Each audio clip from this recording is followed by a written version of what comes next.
Bismillahirrahmanirrahim. Assalamualaikum warahmatullahi wabarakatuh. Alhamdulillah, wassalatu wassalamu ala rasulillah wa ala alihi wa ashabihi wa man tabi'ahum bi ihsanin ila yaumiddin, ma ba'd. Kita melanjutkan bahasan kita yang pekan lalu, bahwa kita akan sampaikan ada 4 poin, masih ingat ya? Poin yang pertama itu kemarin kita bahas tentang taubat ya. Hal yang paling pas, paling tepat menyambut Ramadan itu dengan memperbanyak taubat ya. Sehingga hati itu menerima ya, datangnya Ramadan itu dipakai kesempatan untuk memperbanyak taubat. Kemudian yang kedua adalah menghadirkan perasaan ya, meyakini, menyadari betul-betul nggak ada keraguan bahwa Allah tidak butuh hambanya. Allah tidak butuh kita beribadah kepada Allah. Murni kita yang butuh beribadah kepada Allah Subhanahu wa ta'ala.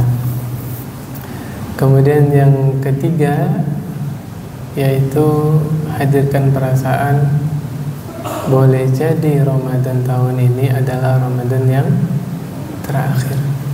Bisa jadi.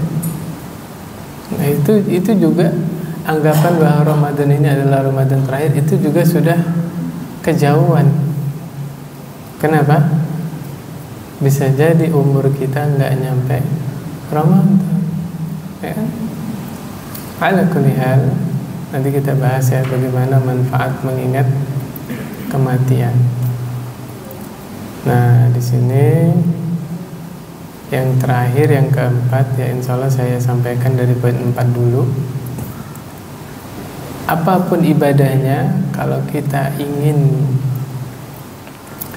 semangat dalam ibadah tersebut, yaitu baca keutamaan ibadah tersebut ya, baca keutamaan ibadah tersebut.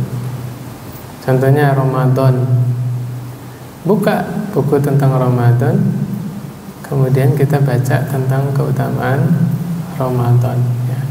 Apa aja itu keutamaan Ramadan? Yang pertama, yang sudah kita kenal bahwa Ramadan itu bulan penuh berkah. Kenapa?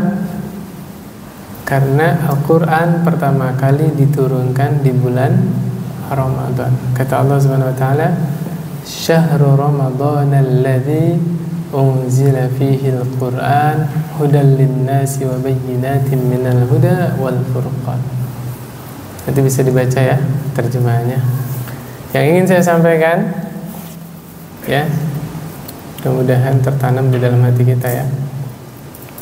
Segala sesuatu yang di dalamnya ada Al-Quran akan menjadi yang paling.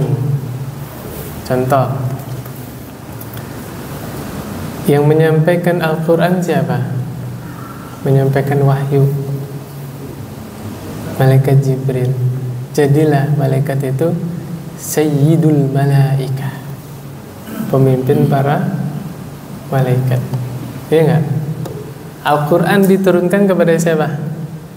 Nabi Muhammad SAW. Jadilah Nabi Muhammad itu Ashraful Mursalin, Rasul yang paling mulia ya. Sayyidu waladi Bani Adam, pemimpinnya anak Adam siapa? Nabi Muhammad SAW. Kemudian Al-Quran itu diturunkan di bulan Ramadan. Jadilah Ramadan itu bulan yang penuh dengan keberkahan. Kemudian Al-Quran kalau ada pada manusia, apa kata Nabi? Khairukum man ta'allama al-Quran wa 'allamah. Subhanallah. Segala sesuatu yang diidofahkan kepada Al-Quran, dia akan menjadi yang terbaik. Subhanallah. Udah nggak ada pilihan lain. Ya berarti mafhum mukhalafahnya kalau berpaling dari Al-Quran? Na'udzubillah. Makanya di dalam hadis apa kata Nabi? Al-Quran hujjatun laka au alaik. Al-Quran itu bisa menjadi hujah yang membelamu atau menuntutmu. Ya, mafhum mukhalafah seperti itu. Enggak ada pilihan lain. Kalau kita ingin menjadi hamba yang termulia, hamba yang terbaik, hamba yang diberkahi oleh Allah Subhanahu wa taala, enggak bisa berpisah dari Al-Quran. Coba baca biografinya para ulama. Kalau datang Ramadan, mereka ngapain? Hah? Imam Syafi'i rahimahullah kenal Pak?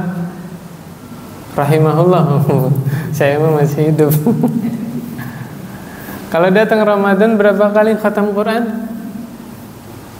60 kali. Subhanallah. Dan sangat masuk akal. 60 kali itu berarti siangnya khatam sekali, malamnya khatam sekali. Ya udah hafal Quran dari 7 tahun. Imam Syafi'i sudah hafal Quran dari umur berapa? 7 tahun. Nah, itu jadi ulama ya udah ngalir aja bacaan Quran, ya kan?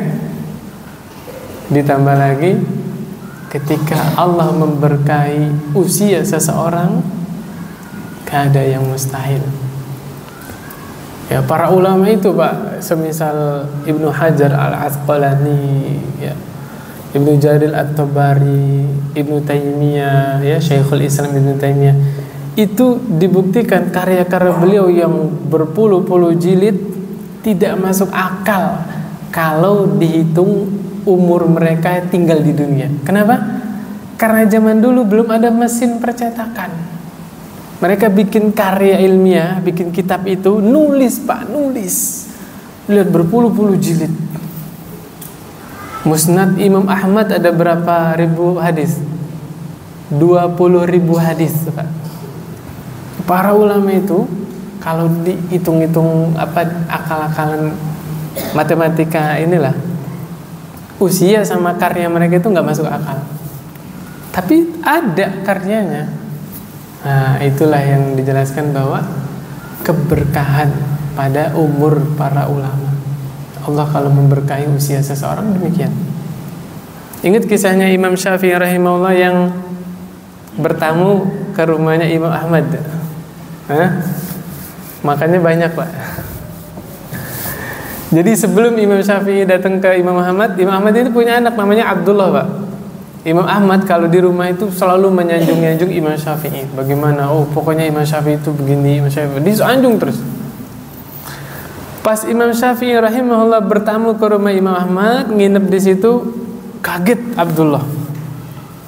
Makannya banyak, sholat subuh nggak wudu. Ini gimana ini ayah saya cerita kemarin? Subhanallah, Abdullah orangnya apa ya bahasanya? Dalam hal ini dia tidak bisa menyembunyikan sesuatu. Nanya kepada bapaknya, ayah, ini Imam Syafi'i yang selama ini engkau ceritakan? Iya. Kok makannya banyak? Sholat subuh nggak wudu dulu? Apa kata Imam Ahmad? Ahsan antum tanya langsung ke dia, biar nggak jadi gibah, biar nggak jadi fitnah. Subhanallah nanya ya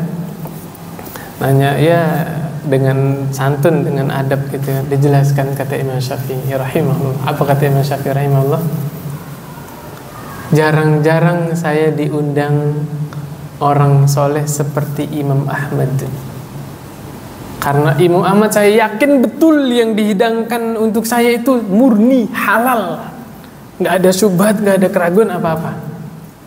Nah saya yakin ini barang halal, kalau saya makan berkah. Subhanallah Pak, makannya banyak. Waktu malam itu ya, Imam Syafi'i rahimahullah nggak bisa tidur. Jadi semalam itu ngulik hadis Pak. Kalau nggak salah yang dibahas itu hadisnya Abu Umair, seorang sahabat yang masih kecil punya piaraan burung, burungnya meninggal, namanya Nughair, burungnya dikasih nama Nughair. Rasulullah SAW datang, ya Aba Umair, ma fa'ala Nughair. Ingat itu hadisnya? Wahai Abu Umair, apa yang telah dilakukan oleh Nughair? Oh, itu diambil faedah sama Imam Syafi'i itu. Dalam riwayat dijelaskan, satu riwayat sampai 100 faedah, Pak. Padahal kalimat yang pendek. Ya Aba Umair ma fa'ala Nughair. Subhanallah. Nah, itulah yang menjelaskan kenapa ketika azan subuh berkumandang Imam Syafi'i langsung ke masjid. Kenapa? Wudunya sholat isya belum batal karena tidak tidur Imam Syafi'i. Subhanallah. Itu Pak, keberkahan makanan yang halal luar biasa ya, Masya Allah. Jadi sangat masuk akal. Ada riwayat menyebutkan Imam Syafi'i kalau datang Ramadan khatam Qur'annya berapa Pak? 60 kali ya, siang khatam, malam khatam ya, kali aja 30, 2 kali 30, 60. Tapi kalau target itu buat kita ketinggian Pak. Ukur kemampuan kita masing-masing ya. Kalau bulan-bulan di luar Ramadan sekali khotam, sebulan ya minimal di bulan Ramadan berapa? 2 kali ya. Subhanallah. Insyaallah jelas Pak ya. Jadi Ramadannya itu sendiri berkah. Tapi pertanyaannya, kitanya yang di dalam Ramadan berkah atau tidak? Paham nggak maksud saya? Kalau kitanya mau diberkahi di dalam Ramadan, jangan libur dari Al-Quran ya, jangan libur dari Al-Quran. Pokoknya tiap waktu itu pegang Al-Quran sambil nunggu azan ya. Kalau hari-hari biasa azan baru ambil wudhu, Ramadan sebelum azan udah di masjid Pak, 10 menit, 15 menit, 20 menit Al-Quran Pak gitu. Kalau nggak bisa ba'da sholat, sebelum sholat ya, Quran terus ya, subhanallah. Barusan itu saya mau nyampein apa lupa. Oh iya, Lailatul Qadar Pak ya, jangan salah paham. Semua orang mukmin itu ketemu Lailatul Qadar, bukan hanya orang yang itikaf saja. Kan sebagian orang kan, aduh saya malam 27 pas mudik lagi. Nah, bener gak? Ibu-ibu juga kan, aduh saya nggak bisa itikaf lagi punya bayi misalnya ya, misal atau masjidnya tidak menyediakan fasilitas itikaf buat perempuan gitu kan. Maka jawabannya, Lailatul Qadar itu hak setiap mukmin. Semua orang muslim pasti melewati Lailatul Qadar. Orang yang hidup dari 1 Ramadan sampai 30 Ramadan pasti ketemu Lailatul Qadar. Yang jadi bahasan itu ya, ketika Lailatul Qadar berlangsung, apa yang sedang kita kerjakan, itu Pak poinnya. Makanya Nabi ngajarin kita kan, mau cari aman dapat Lailatul Qadar, hidupkan 10 malam terakhir di bulan Ramadan. Itu aman, insya Allah dapat. Jadi nggak usah capek-capek kita memprediksi kalau malam 27 atau 25 atau 23, 21, 29 subuhnya mesti lihat-lihat matahari. Adem nih mataharinya, kayaknya semalam itu. Nggak usah. Pokoknya kita cari aman 10 malam terakhir itu, hidupkan malam itu, mau di masjid, mau di rumah, mau di tempat kerjanya. Sebagian orang masih masuk ya, 10 malam terakhir ya qadarullah masya fa'ala, nikmatin. Di kerja juga bisa zikir. Bapak di pabrik baca Allahumma innaka afuwun tuhibbul afwa fa'fu anni, bisa nggak Pak? Bisa, nggak mesti di masjid ya. Jadi yang jadi pokok bahasan apa? Ketika Lailatul Qadar datang, apa yang sedang saya kerjakan, itu poinnya Pak ya. Kalau memang nggak bisa juga 10 malam terakhir, minimal malam-malam ganjil, paham nggak Pak? Jadi kalau kita capek pulang kerja apa ya, malam genap sekedarnya oke lah. Tapi malam ganjil jangan lewatkan. Kalau ada sholat malam di masjid, ikut Pak. Bismillah, alarm. Habis taraweh misalnya, dia kan pulang kerja nih ya, baru pulang tuh maghribnya, kan capek tuh. Habis taraweh ya tadarus sekedarnya, pasang alarm Pak. Bangun jam 2 atau setengah 3. Kalau masjid ada qiyamul lail, ikutan bismillah ya. Karena yang jadi bahasan itu apa yang kita kerjakan ketika Lailatul Qadar itu berlangsung ya, subhanallah. Kemudian di dalam hadis yang lain Di sini ini udah familiar hadisnya ya. Ketika Ramadan datang, pintu-pintu surga dibuka semua, nggak ada yang ditutup. Pintu neraka ditutup semua, nggak ada yang dibuka sama sekali. Kemudian wa sufidatis syayatin, syaitan-syaitan dibelenggu. Pertanyaannya, syaitan dibelenggu di Ramadan ada maksiat nggak? Tetap ada. Yang nggak sholat jojong, yang nggak puasa lanjut, betul nggak? Yang nggak nutup aurat masih ada, ya nggak? Jawabannya gimana Pak? Karena yang dibelenggu itu syaitan dari kalangan jin. Ya, alhamdulillah Pak. Saya nggak ngebayangin kalau syaitan dari kalangan manusia diikat juga. Jangan-jangan kita juga diikat Pak. Jangan-jangan ya. Ya la haula wala quwata illa billah. Bener nggak? Jangan-jangan. La haula wala quwata illa billah ya. Kan di dalam riwayat yang lain kan wa maradatul jin ya. Jin-jin yang jahat ya. Dedengkot-dedengkotnya jin itu yang diikat. Yang terakhir ya tentang motivasi Ramadan. Apa kata Nabi sallallahu alaihi wasallam? Raghima anfu rajulin dakhala alaihi Ramadan thumman salakha qabla an yughfar lah. Celakalah. Bayangin Pak, saya baca hadis ini, ya Allah ya Rabbi, Nabi itu Pak biasanya doain kebaikan, ya enggak? Lisannya itu luar biasa lembut, Rasulullah SAW, bijak, hikmah ya. Tapi kali ini Nabi mendoakan kecelakaan. Tidak menjudge perorangan, enggak. Teori. Siapa yang celaka? Dakhala alaihi Ramadan, seseorang yang masuk ke bulan Ramadan, tsumman salakha, Ramadannya habis Pak, tapi dia belum diampuni oleh Allah dosanya, kelewatan Pak. Allah berikan kesempatan selebar-lebarnya, semua pintu neraka ditutup sama Allah. Tuh, semua pintu surga dibuka sama Allah. Jin-jin yang jahat diikat sama Allah, dia masih malas ibadah. Na'udzubillah, kelewatan. Makanya Nabi sampai bersabda, raghima anfu rajulin, celakalah seseorang. Orang yang bagaimana? Orang yang ketemu Ramadan, tapi Ramadan habis, Ramadan berlalu, dia dalam keadaan belum diampuni. Bahasanya begini Pak, kalau di bulan Ramadan aja dia nggak semangat ibadah, gimana di luar Ramadan?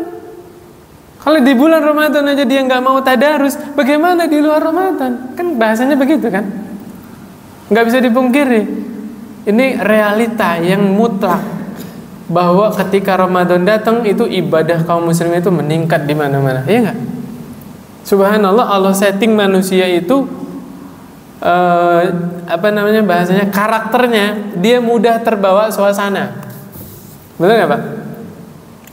Kalau di sekeliling kita orangnya sedih pada nangis, kita juga yang punya perasaan ikut nangis, benar? Kita nggak tahu apa-apa nih, ngedengar pada ketawa, kita juga ikut ketawa, padahal nggak tahu diketawain apa, benar nggak? Sama di masjid nggak ada niat tadarus, pas habis tarawih kok dengar kayak suara tawon, tahu Pak? Kayak suara lebah kan? Sana tadarus, sana wajib, pokoknya nggak jelas kan? Tapi suasananya ke bawah tuh, hatinya itu seperti ada yang ngajak. Akhirnya, lumayanlah 2 lembar 3 lembar, ambil Al-Quran, duduk dia, ke bawah suasana, ya kan? Kalau suasana yang begitu menarik saja tidak menarik bagi dia, bagaimana lagi di luar Ramadan? Na'udzubillah min dzalik. Na'udzubillah. Ya, la haula wala quwwata illa billah. Nah, itu yang jadi catatan ya. Mudah-mudahan bisa bahan evaluasi buat kita. Ya Allah, dosa apa yang saya kerjakan sehingga Ramadan datang saya nggak ada semangat untuk ibadah, ya kan? Ramadan datang nih, sholatnya masih tetap di rumah, nggak mau ke masjid. Ada kan sebagian orang begitu?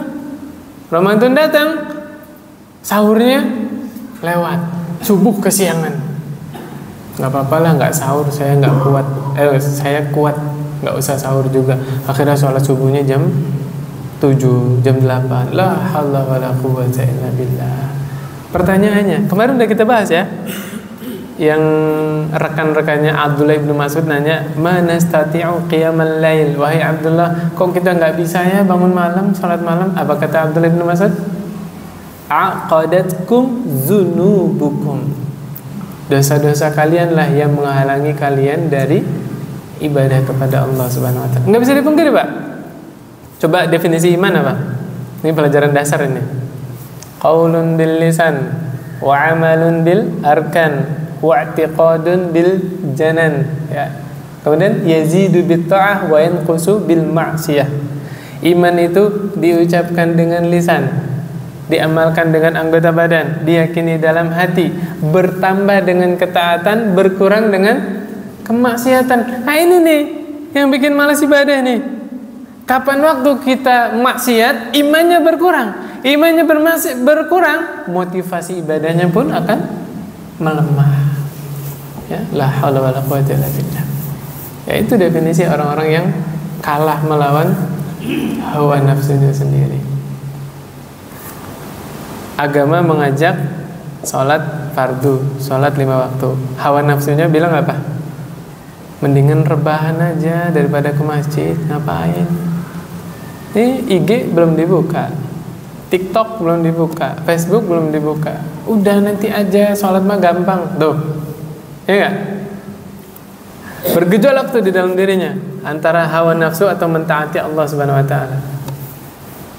Nah, ini teman-teman, alhamdulillah ketika Allah mudahkan ibadah itu murni taufik dari Allah Subhanahu wa taala. Yang berikutnya, man qama lailatal qadr imanan wa ihtisaban ghufira lahu ma taqaddama min dhanbihi. Barang siapa yang menghidupkan Lailatul Qadar, ya. Menghidupkan Lailatul Qadar itu bagaimana, Pak? Minimal malam itu dia zikir Allahumma innaka afun tuhibbul afwa fa'fu anni. Itu yang paling minimal, Pak. Terus diulang-ulang, gak usah dihitung. Punten ini ya, punten. Mungkin sebagian orang kan ya ada yang hitung ya pakai apalah, ada yang dipencet ya, ada yang itu. Ya silakan aja sih, terserah. Tapi ini momennya perbanyak, Pak. Gak usah hitung-hitungan sampai ngantuk, Pak. Allahumma innaka afuwun tuhibbul afwa fa'fu anni. Allahumma innaka afuwun tuhibbul afwa. Terus. Kalau mau lebih dahsyat pengaruhnya, baca artinya, Pak. Ketika ngerti artinya, yang kita lafazkan itu kita betul-betul paham artinya, ya. Sekalian lihat tafsirnya itu. Apa itu makna afun? Afun itu nanti keterangan para ulama itu membawakan ayat hadis tentang yang ada lafaznya afun itu bagaimana, baru lebih ngena lagi. Allahumma innaka afun tuhibbul afwa fa'fu anni. Ya Allah, sesungguhnya Engkau itu Maha Pemaaf, Maha Pengampun. Tuhibbul afwa, dan Engkau mencintai maaf, mencintai ampunan. Fa'fu anni, maka maafkanlah aku, ampunilah aku. Lagi-lagi masalah apa ini? Taubat, istighfar, ya. Apa yang terjadi kalau kita menghidupkan Lailatul Qadar? Ya, ghufira lahu ma taqaddama min dzambi. Allah akan mengampuni dosa-dosa yang telah lalu. Ingat-ingat dulu pernah buat dosa apa? Ya. Tapi ada syaratnya, Pak. Imanan. Harus didasari iman. Ibadahnya di Lailatul Qadar itu harus didasari iman, wahtisaban, dan mengharap pahala. Jangan sampai menghidupkan Lailatul Qadar di masjid karena apa? Nasi kotak, sahur gratis. Hati-hati. Aduh, murah banget itu, Pak. Ya, wala tashtaru bi ayati tsamanan qalila. Jangan engkau jual ayat-ayatku dengan harga murah. Tahu enggak maksudnya apa? Ibadah itu luar biasa mahal, Pak. Jangan ditukar dengan dunia. Dunia sementara doang. Nasi kotak nikmatnya seberapa sih? Mulut, tenggorokan doang. Lewat tenggorokan masih kerasa nikmat? Kerasa nggak Pak? Nggak ada. Nah, sampai perut ya kan? Paling bertahan berapa jam? Jam 10 udah lapar lagi, bener nggak? Nah ya, imanan wahtisaban. Hidupkan Lailatul Qadarnya didasari iman dan mengharap pahala. Ya, subhanallah. Kemudian berikutnya, man shoma Ramadan imanan wahtisaban ghufira lahu ma taqaddama min dzambi. Siapa yang puasa di bulan Ramadan, Allah akan ampuni dosa-dosanya yang telah lalu. Syaratnya apa tadi? Imanan wahtisaban. Didasari iman dan mengharap pahala di sisi Allah. Baru Allah ampuni. Pertanyaannya nih, ini pertanyaan orang awam nih Pak, bukan dari jamaah sini, bukan. Bagaimana orang yang puasa Ramadan tapi tidak sholat? Gimana tuh? Sah nggak puasanya? Saya tanya, ada nggak model orang begini? Hati-hati. Kenapa kok bisa terjadi? Belajarnya nggak dari dasar. Kan kalau kita belajar dari dasar, apa yang kita pelajari? Paling dasar apa? Syahadat.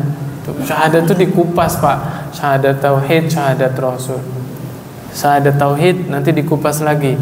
Rububiyah, uluhiyah, asma wa sifat. Syahadat rasul dikupas minimal ada 4 atau 5. Menjalankan semua perintah Nabi, menjauhi semua larangan Nabi, membenarkan seluruh berita yang datang dari Nabi. Ini yang paling berat nih.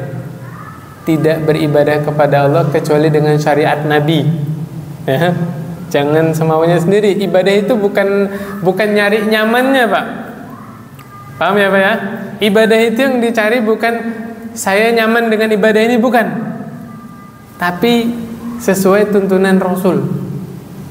Kalau sesuai tuntunan Rasul, nanti Allah yang memberikan kenyamanannya. Nah, yang kelima apa? Mencintai Nabi SAW. Itu dulu dasarnya dipelajari. Kalau udah beres, lanjut. Rukun Islam yang kedua apa? Sholat. Sholat aja pelajari. Kewajiban tentang sholat. Berapa besar dosa meninggalkan sholat? Sering saya sampaikan di sini Pak ya.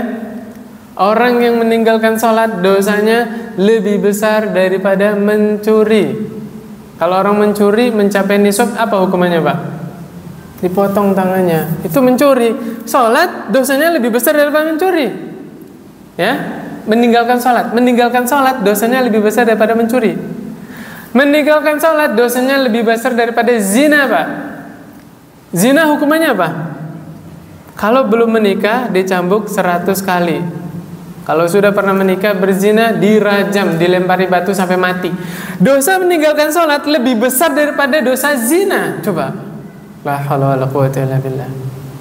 Dan meninggalkan sholat dosanya lebih besar daripada membunuh.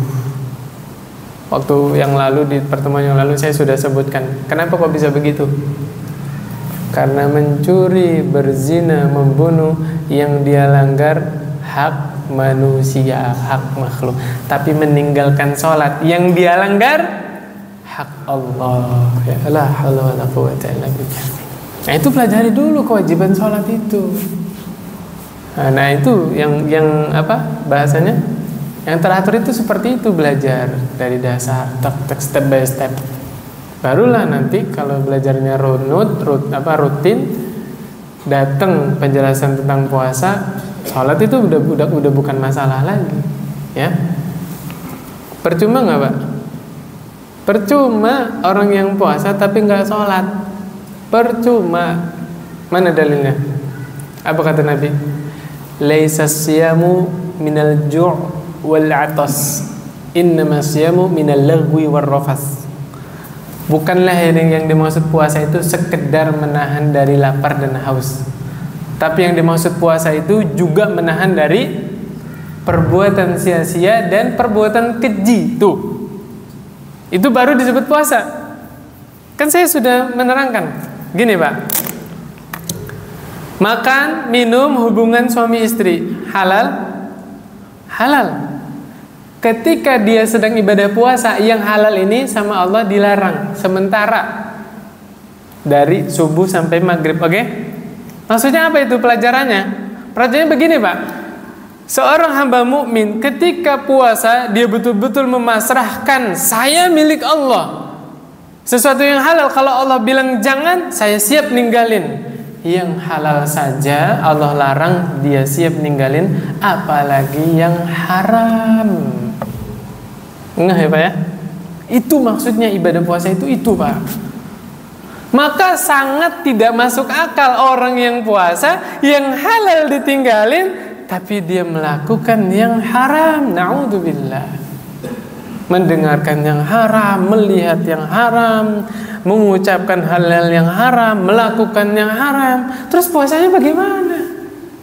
Yang tadi kata Nabi, puasa itu bukan sekedar meninggalkan puasa dari lapar, puasa dari haus, bukan, tapi puasa juga dari perbuatan yang sia-sia dan perbuatan keji. Itu Nabi tanamkan apa di situ? Bukan hanya meninggalkan yang haram, tapi apa? Perbuatan sia-sia ditinggalin kalau lagi puasa. Subhanallah. Makanya kalau ada lagi yang puasa, masih ada yang main game, itu puasanya anak kecil. Betul, buka riwayatnya. Sahabat itu ngajarin anak-anaknya puasa. Kalau siang-siang rengek lapar, apa yang dilakukan sahabat? Bikin mainan. Dari tanah liat itu dibikin apa? Boneka-boneka, kuda-kudaan atau apa? Boleh nggak? Boleh buat anak kecil. Dalilnya mana? Aisyah itu mainan boneka-boneka dari tanah liat. Nabi nanya, wahai Aisyah, kuda bisa terbang nggak? Dibercandain sama suaminya ya. Dia istrinya main kuda-kudaan kan. Aisyah, kuda bisa terbang nggak? Jawabnya Aisyah apa? Hah?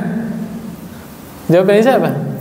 Bukankah kudanya Nabi Sulaiman itu punya sayap? Oh, ketawa Nabi dijawab seperti itu. Subhanallah. Itu boleh, karena anak kecil masih latihan. Buat apa dikasih mainan? Mengalihkan supaya lupa dia itu puasa, lupa laparnya. Boleh, anak kecil Pak. Udah dewasa mau main game juga, mau main la ilaha illallah. Ya, itu tadi gimana? Nabi sallallahu alaihi wasallam bersabda ya. Lihatlah contoh dari Imam Malik bin Anas. Siapa itu Pak? Kenal nggak Pak? Bismillah. Alhamdulillah. Tahu Pak Imam Malik bin Anas? Salah satu gurunya Imam Syafi'i rahimahullah. Saya lupa. Ada tuh salah satu muridnya Imam Malik. Dia ya ala kulli hal waktu itu pernah kejadian di majelisnya ya. Ada salah satu tulat ya, salah satu ini muridnya itu nggak tahu buat masalah atau gimana. Imam Malik ulama besar Pak, punya pengawal juga. Akhirnya dipukul muridnya ini sama Al-Gojo ya, suruh dipukul berapa kali? 3 kali atau berapa kali gitu. Ternyata Imam Malik ini apa namanya? Ala kulli hal mungkin menurut pandangan muridnya ini dia salah. Nuntutlah, wahai imam, saya tidak terima. Saya nggak salah apa-apa kok dituntut, kok dipukul gitu kan. Imam Malik orang soleh Pak. Ya sudah kalau begitu nih, gue balas, kamu pukul saya. Imam Malik bilang begitu kepada muridnya. Tuh soleh Pak, orang soleh itu nggak merasa benar. Kalau memang dijelaskan ternyata memang kebenaran itu datang dari lawan bicaranya, dia terima Pak. Oh iya, saya salah sangka, salah paham. Ya udah, sebagai gantinya biar tidak dituntut di akhirat, kamu pukul saya. Nih 3 kali lagi, apa 6 kali saya lupa jumlahnya. Apa jawab muridnya? Tidak wahai imam. Terus gimana biar saya bayar kezaliman saya? Apa kata muridnya? Saya minta dibacain hadis. Dibacain hadis. Sebagai ganti, saya ridho, saya nggak nuntut di hadapan Allah kalau dibacakan hadis riwayat Imam Malik. Oh, akhirnya dibacain tuh berapa hadis tuh. Selesai dibacain hadis, dia datang lagi ke Imam Malik. Wahai imam, pukul saya lagi. Biar dibacakan hadis lagi. Subhanallah. Seperti itu dulu ya perjuangan mencari hadis ya. Subhanallah. Karena jarang-jarang orang bisa duduk di majelis Imam Malik. Zaman dulu itu Pak, ya para ulama itu buka halakoh, apa bahasanya, mulazamah, itu ada syaratnya Pak. Di zaman Imam Malik itu kalau mau belajar di majelis Imam Malik, dia harus sudah hafal kitab Al-Muwatta. Al-Muwatta itu kitab hadisnya Imam Malik. Ya segini Pak. Yang saya pernah ceritakan, Imam Syafi'i rahimahullah menghafal Al-Muwatta berapa hari? 18 hari atau 17 hari. Segini Pak kitabnya. Luar biasa cerdas Imam Syafi'i rahimahullah. Baru bisa duduk di majelis Imam Malik.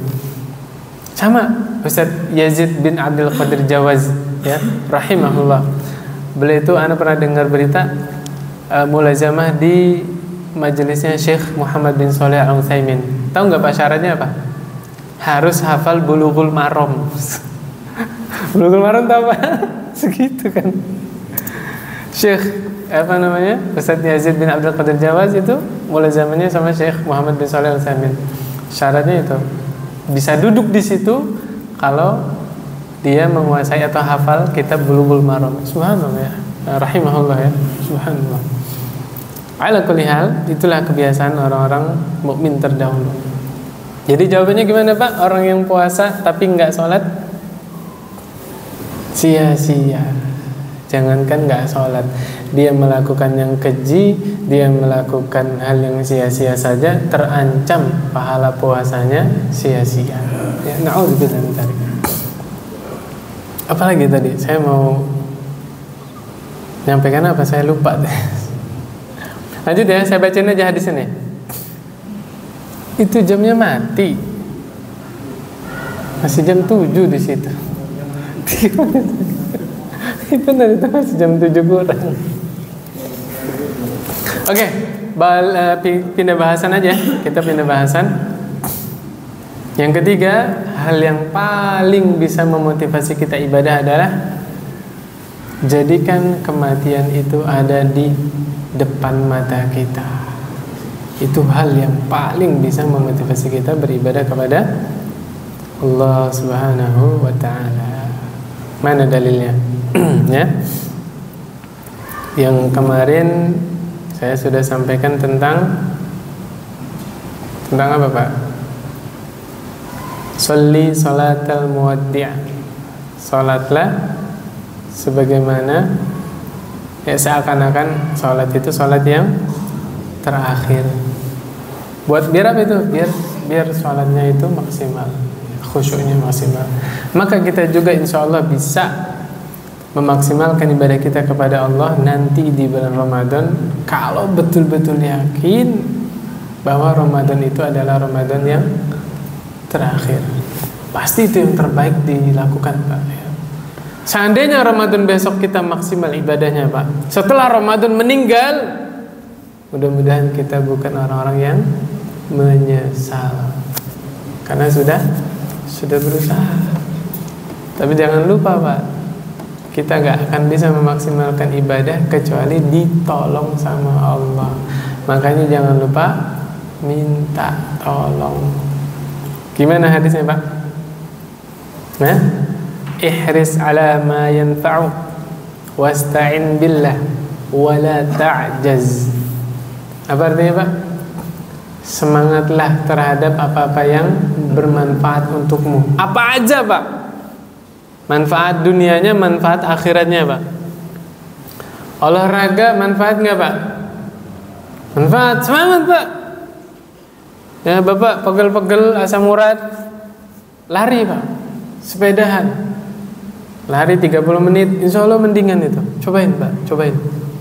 Ya, apa namanya, peredaran darah itu lancar ya, subhanallah. Mungkin penyakit-penyakit keluar lewat keringat, nggak tahu ya. Semangat Pak, bismillah. Apalagi larinya sambil zikir kan, la ilaha illallah. Wow, mantep itu, luar biasa ya, berkah itu ya. Wasta'in billah, minta tolong kepada Allah. Jangan kepedean. Wah, saya mah bisa, pasti khatam Quran, pasti bisa. Jangan kepedean.